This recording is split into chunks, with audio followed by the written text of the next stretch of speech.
여러분 안녕하십니까? 뉴스제이 시작합니다.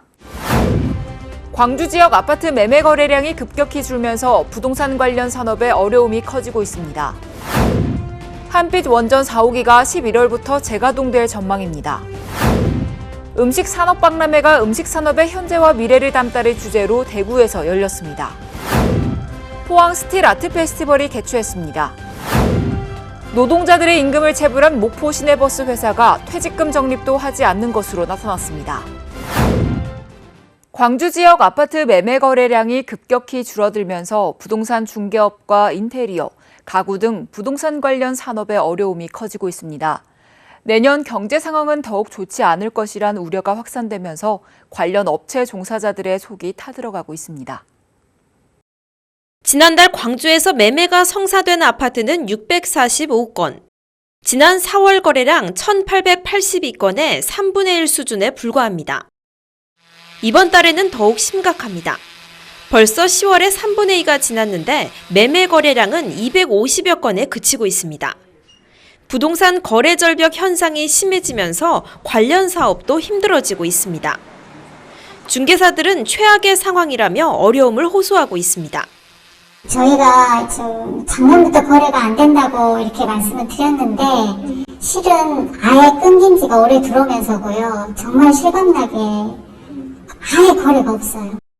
부동산 중개업소뿐 아니라 이사업체, 인테리어 업체들도 일감이 줄어들어 생존을 우려할 정도입니다. 이동이 없습니다. 입주 아파트 빼고는 그래서 정명 매출이나 증기 이런 것들이 굉장히 힘들다고 보셔야 돼요. 한 50% 가까이 줄었다고 볼까요? 엄청 어렵죠.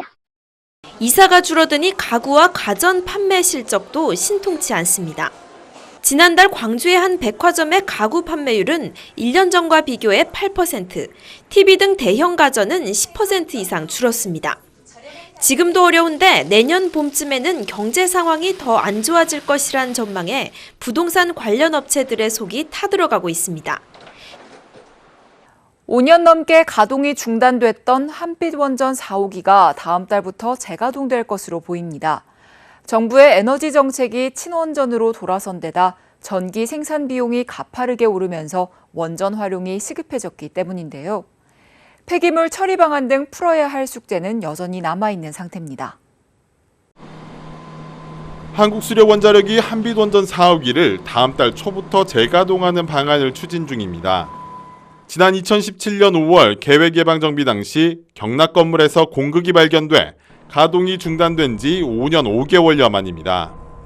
공국 보수 작업이 이달 말까지 완료된 뒤 원자력 안전위원회의 결정만 내려지면 빠르게 재가동될 것으로 보입니다. 앞서 한수원은 올 겨울에 한빛 4호기 재가동을 차질 없이 진행해 국내 원전 25기 중 24기를 가동하겠다는 계획을 발표했습니다. 대표적인 사안이 방사성 폐기물 처리인데 한빛 원전 내에서 드럼 처리를 해 보관 중인 방사성 폐기물 저장량이 80%에 육박합니다. 여기에 드럼 처리가 되지 않은 채 임시 보관 중인 폐기물까지 합치면 이미 저장 용량 100%를 초과한 상태입니다. 한빛 원전 측은 압축 등 드럼 처리 과정에서 폐기물 양이 줄고 현재 보관 중인 방사성 폐기물도 경주방패장으로 순차적으로 이송할 예정이라고 밝혔습니다. 환경공단 인수 기준에 적합하게 저희들이 이제 여러 가지 방법을 통해 가지고 방패장으로 처분 인도를 할 준비를 하고 있습니다. 이 밖에도 원전 재가동에 대한 지역민의 반발도 거셀 것으로 보여 다음 달에 한빛 4호기가 5년 만에 재가동에 들어갈 수 있을지 관심입니다. 수도권 소식입니다. 마포구는 청소년들을 위한 다양한 진로 활동을 지원하고 있는데요. 이번엔 중학생들을 대상으로 청소년 과학 창의 페스티벌을 진행했습니다. 특히 체험 부스를 통해 다양한 과학 체험 활동과 볼거리를 제공했는데요. 이를 통해 학생들은 유익하고 즐거운 시간을 보낼 수 있었습니다. 지난 13일 마포구청 광장에서 제6회 청소년 과학창의 페스티벌이 개최됐습니다. 이번 행사는 중학생 약 1,500명이 참석했고 청소년들에게 42개의 체험 부스를 통해 과학창의 체험 활동을 제공했습니다. 로봇으로 축구를 한다는 게 되게 좀 색다른 것 같았고 재밌었어요. 로봇 관련된 거를 가장 많이 해보고 싶습니다. 행사 내 그린테크존, 휴먼테크존, 미래테크존에서의 활동을 통해 청소년들이 환경과 미래 기술의 가치를 깨닫고 자신의 꿈을 마음껏 펼칠 수 있었습니다. 커피 점토를 통해서 이제 할로윈 특집 모양으로 틀을 박아서 만들었는데, 이 커피 점토가 연필심에도 쓰이고 되게 여러 종류에 쓰인다는 것도 알게 되었고 되게 재밌었어요. 요즘에 TV나 뉴스나 그런데 메타버스가 많이 나오기 때문에 저는 AR이나 VR 같은 메타버스에 관련된 걸 해보고 싶어요. 로봇이 움직이는 게 재미있고 또 로봇을 직접 만들어 보고 싶어서요. 로봇공학 관련해서 해보고 싶어요.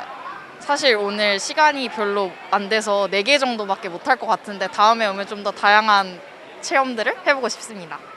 이번 과학창의 페스티벌을 통해 학생들에게 꿈을 제공한 마포구는 앞으로도 청소년들이 4차 산업혁명의 주인이 될 수 있도록 다양한 진로 활동을 지원할 예정입니다.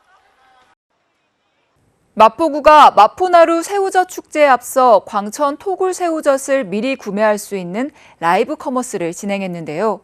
시청자들에게 새우젓 축제를 알리며 기대감을 끌어모으는 시간이었습니다. 마포TV 기획으로 제작된 이날 라이브 커머스에는 가은혜, 최장호 아나운서와 홍일표 광천 독바위 토굴 새우젓 대표가 출연했습니다. 이번 마포나루 새우젓 축제에서 판매되는 새우젓의 종류와 새우젓 축제의 일정 등을 알려 시청자들의 호응을 얻었습니다. 마포나루 새우젓 축제에서 전국 최고의 새우젓을 판매하오니 많이 찾아오셔서 구매해 주시기 바랍니다. 올해 열리는 새우젓 장터에는 강경, 광천, 보령, 소래, 신안, 부안 등 전국 6곳의 유명 산지에서 15개 업체가 참가합니다. 먹거리 안전 유지를 위해 품질을 관리 감독하는 전문가가 배치되며 새우젓은 평균 시중 판매 가격보다 10에서 15% 저렴하게 판매될 예정입니다. 이어서 광역시 소식입니다. 대전시가 4대 전략산업 중 하나인 우주항공산업 혁신성장 생태계 조성을 위한 업무 협약을 체결했습니다.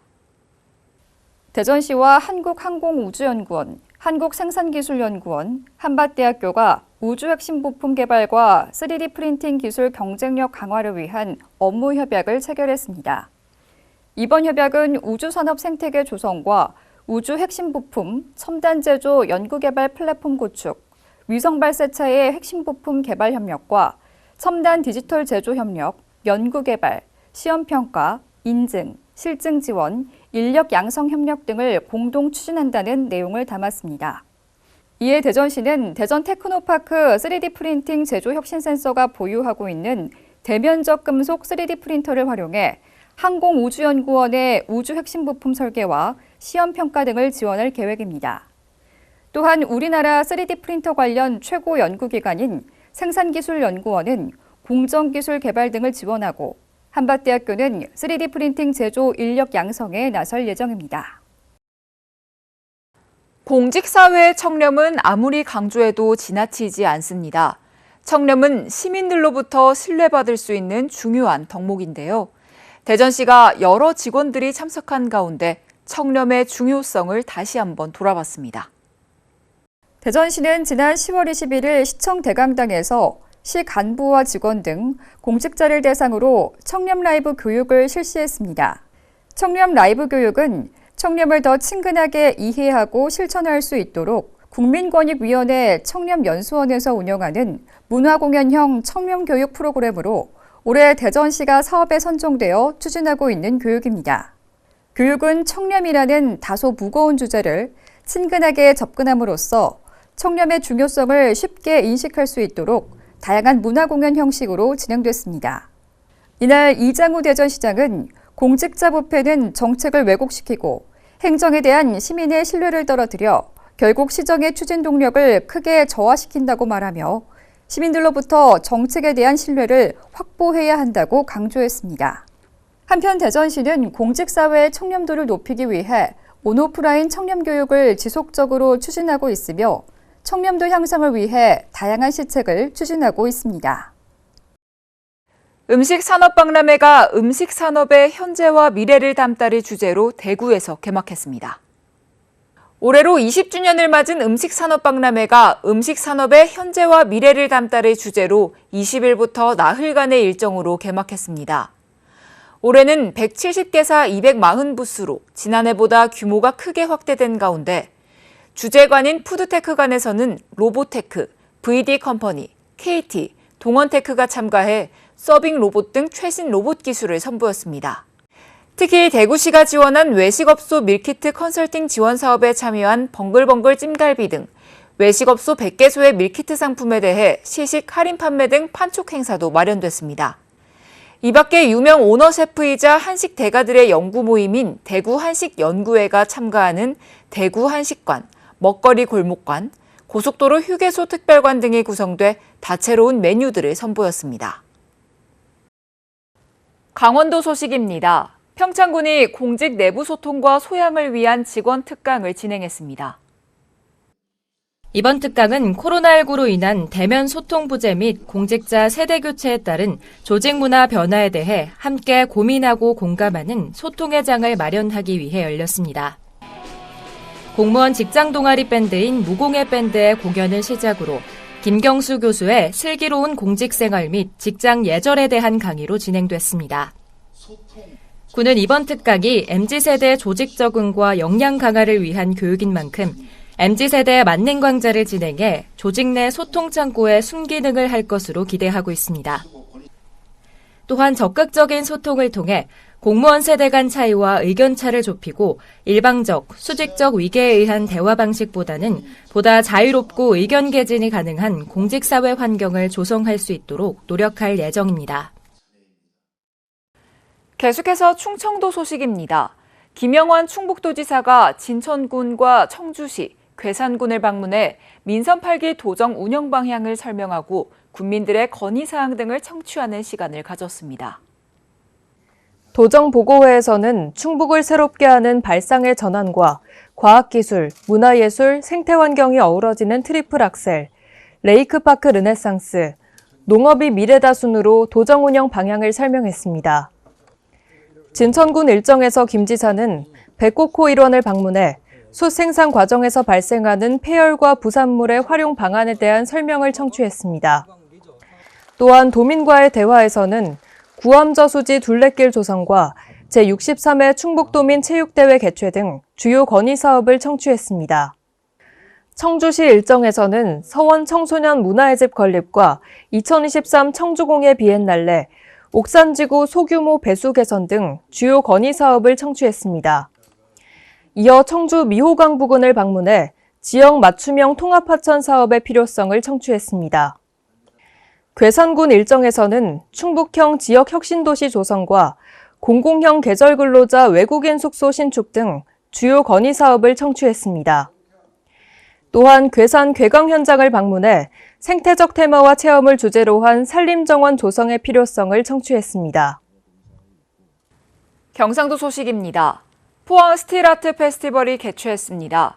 철과 예술, 도시의 역사와 문화를 한 곳에 녹여 따뜻한 예술로 거듭난 스틸 작품들을 선보였는데요. 풍성한 볼거리, 즐길거리를 통해 시민들에게 치유와 위로의 메시지를 전합니다.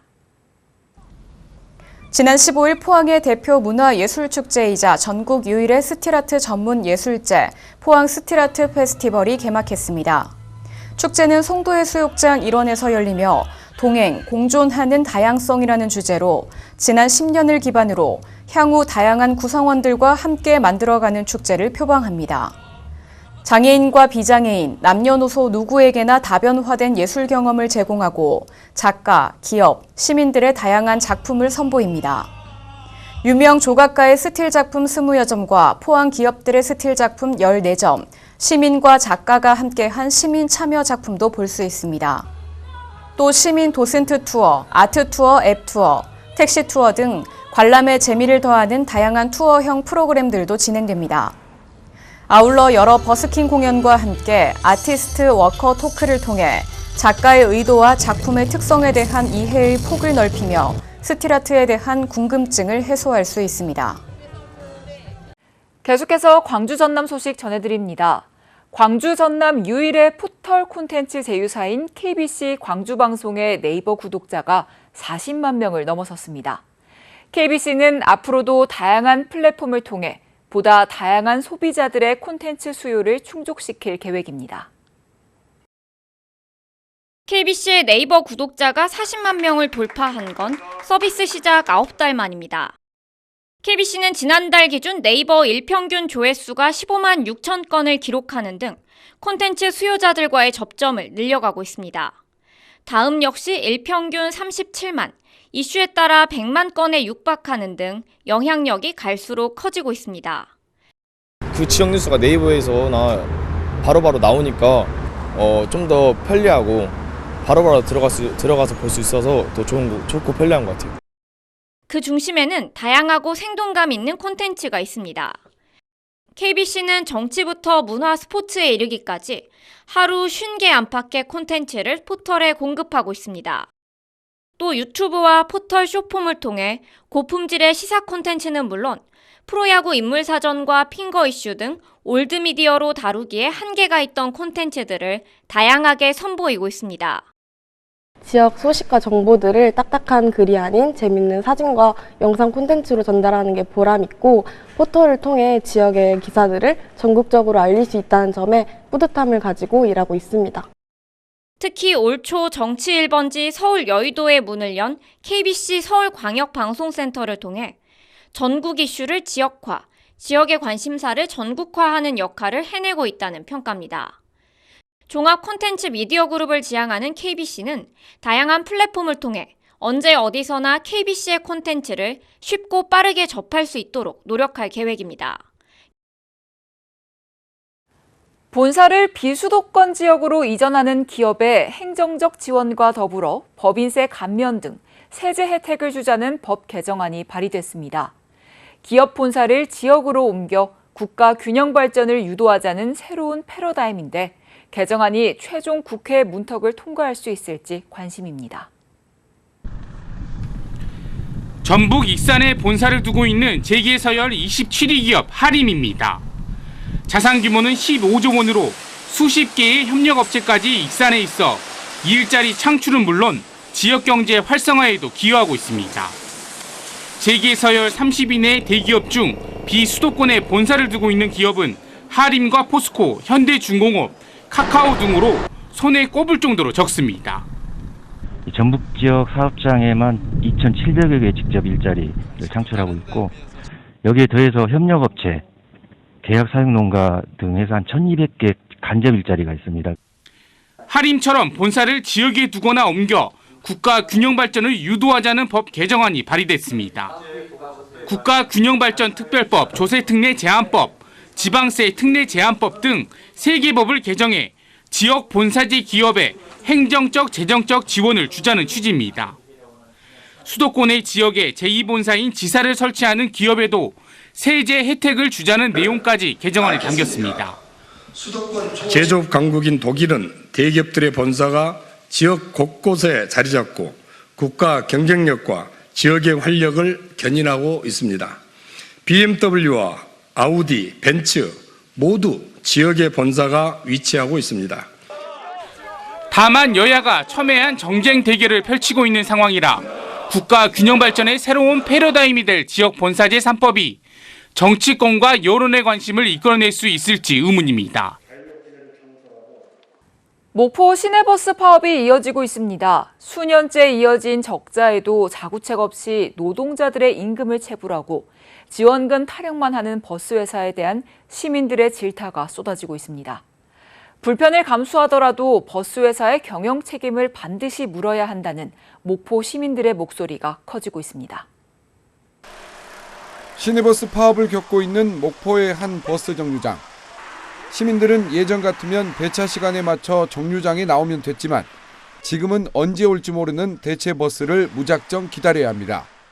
사람이 너무 많이 타가지고 다음 버스 타야 되는데 배차 간격 길어서 그냥 택시 타고 또 여기까지 와야 되고 또 여기 와서 버스 타고 집 가려고 했는데 버스가 없어요. 발이 묶인 시민들은 적잖은 희소 노력은 하지 않고 매번 목포시 재정 지원금에 기대는 버스 회사에 대해 불만을 쏟아냈습니다. 해마다 100억 원에 달하는 지원을 받고도 노조 파업에 나몰라라 하는 모습에 불만을 넘어 분노로 번지고 있습니다. 불편을 감수하더라도 밑빠진 독에 물 붓는 식의 혈세 낭비를 더 이상 좌시할 수 없다는 목소리가 높습니다. 차라리 시민들한테 나눠 돌아가서 걸어놓고 택시 타고 다니라고. 그거 훨씬 낫죠. 아, 왜 저 거기다 돈을 막 갖다 퍼붓냐고. 그것도 세금 갖다가. 버스회사 대표인 이한철 목포상위 회장에 대한 비판도 쏟아지고 있습니다. 적자 타령을 하면서 매년 2억 원가량의 급여를 챙기고 노동자들의 임금은 체불하는 등 기업인들의 수장으로서 책임을 져버렸다는 지적이 일고 있습니다. 임금을 못 받아가지고 반절씩 받기도 하고 체불도 한 2달씩이나 이렇게 된다는 게 현실인데 사업주가 돼가지고 2억씩이나 받아간다는 거는 너무 자기 이익만 챙기고 하는 게 아닌가. 경영자로서의 자질의 문제이고. 파업에 대한 대책도 의지도 없는 버스회사는 이번 달 급여를 또 지급하지 않았습니다. 체불임금이 무려 20억 원을 넘게 됐습니다. 앞서 노동자들의 임금을 체불한 목포 시내버스 회사가 퇴직금 적립도 하지 않는 것으로 나타났습니다. 적자란 이유로 퇴직자가 발생하면 그때그때 상황을 봐서 처리하겠다는 것인데요. 해마다 100억 원이 넘는 지원금을 받으면서도 노동자의 퇴직금을 적립하지 않는 것은 이해하기 힘들어 보입니다. 목포 시내버스 회사인 태원여객과 유진운수는 지난 2003년부터 목포시로부터 재정지원금을 받아왔습니다. 올해까지 20년째 버스 회사가 받은 누적 금액은 553억 원. 최근 3년 동안 합계액은 300억 원에 이르고 올해는 118억 원에 달합니다. 이런데도 회사 측은 적자난을 이유로 노동자들의 임금 2달치를 체불하는 것은 물론 회사에 몸담은 노동자들을 위해 법적으로 지급해야 하는 퇴직금도 차일피일 미루고 있습니다. 심지어 버스 회사는 퇴직 적립금이 한 푼도 없다는 것을 버젓이 밝혔습니다. 퇴직자가 발생하면 그때그때 자금 상황을 봐서 당사자와 합의를 본다는 것입니다. 퇴직금은 있어요? 없죠. 네. 퇴직금이 아예 없어요? 네. 퇴직금이 없는데 어떻게 정산을 해주시냐고. 지금 현재 저희들이 들어오는 운송 수익금으로 그때그때 해결하고 있죠. 노조는 임금을 못 받는 상황이라 퇴직금까지 말하는 것은 어렵다고 밝혔습니다. 더욱이 회사 측이 퇴직자를 상대로 정년 연장 등의 편법 대안을 제시해 막기 어려웠다고 호소했습니다. 지금 퇴직한 사람들도 다수가 못 받고 있어요. 회사에 조금 기다리시오. 이제 척탁으로 이제 들어오라 해갖고 쪼가서 이렇게 중갑이에요. 퇴직금 미지급은 법적으로 임금 체불로 회사 측은 버스 기사들의 어려운 처지를 악용해 퇴직자가 발생하면 지급을 미룬 뒤 지원금이 들어오면 땜빵하는 악순환을 반복해왔습니다. 대표는 해마다 2억 원가량의 급여를 챙기면서도 노동자의 권리는 소홀히 하는 얌체 회사에 시민들의 혈세를 또 퍼부어야 할지 의문입니다. 김대중 전 대통령의 생가가 있는 신안 하이도를 차 타고 간다는 꿈 같은 이야기가 머지않아 눈앞에서 실현될 것으로 보입니다. 신안군이 육지와 하이도를 연결하는 마지막 연도교 건설을 추진하고 나섰습니다. DJ가 태어난 신안 하이도, 목포에서 뱃길로 2시간 거리입니다. 그런데 빠르면 2030년부터는 차를 타고 하이도를 밟을 수 있게 될 전망입니다. 신안군은 하이도와 육지를 연결하는 마지막 퍼즐, 즉 장산도와 신의도를 연결하는 연도교 건설을 정부에 요청하기로 했습니다. 이 연도교는 국도 2호선 출발점으로 총 길이 2.2km, 2,800억 원의 재정이 필요합니다. 육지에서 하이도를 가려면 8개의 다리를 건너야 합니다. 신안 앞해대교에 이어 천사, 중앙, 신안 1교, 자라대교, 삼도대교 등 6개 다리는 이미 건설됐습니다. 나머지 2개 중 자라도와 장산도를 연결하는 연도교는 이미 건설 사업이 확정된 상태입니다. 마지막으로 남은 장산도와 신의도를 잇는 연도교가 완성될 경우 신안 부속섬 중 큰 섬이 모두 연결되는 새 역사를 쓰게 됩니다. 흑사면을 제외하고 대부분의 도서가 이제 섬 생활을 청산하고 육지와의 일일 생활권 이내로 들어올 걸로 예측하고 있습니다. 신안군은 국도 2호선으로 지정되어 있는 해당 연도교 건설을 위해 정부를 상대로 설득 작업에 나섰습니다. 정부가 2030년 온실가스 감축 목표를 최근 40%까지 상향하면서 전국 최고의 온실가스 배출 지역인 여수광양 국가산단의 대책 마련이 시급한 상황입니다. 여수광양 국가산단이 탄소 중립을 선도하고 국가 경제를 이끄는 핵심 지역으로 거듭나기 위한 논의의 장이 여수에서 열립니다. 세계 최대 환경 분야 국제행사인 COP33 유치에 여수가 본격적으로 나섰습니다. 환경을 주제로 한 세계박람회를 성공적으로 치른 여수는 지난 8월 경남과 부산으로부터 2028년 COP33 유치의 최적지라는 지원도 이끌어냈습니다. 남해안 남중권의 가장 중심에 서 있고 또 특히 여수 산단에서 발생되고 있는 그런 온실가스를 줄일 수 있는 COP33 유치 후보지 여수에서 탄소 중립 선제적 대응을 위한 KBC 미래 포럼이 열립니다.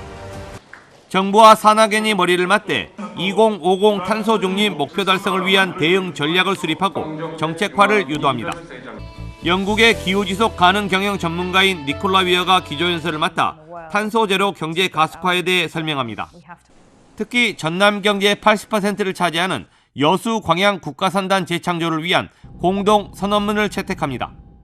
탄소 중립 산업의 글로벌 거점으로 육성하기 위한 탄소 중립 초광역 경제권 전략을 논의해 보겠습니다.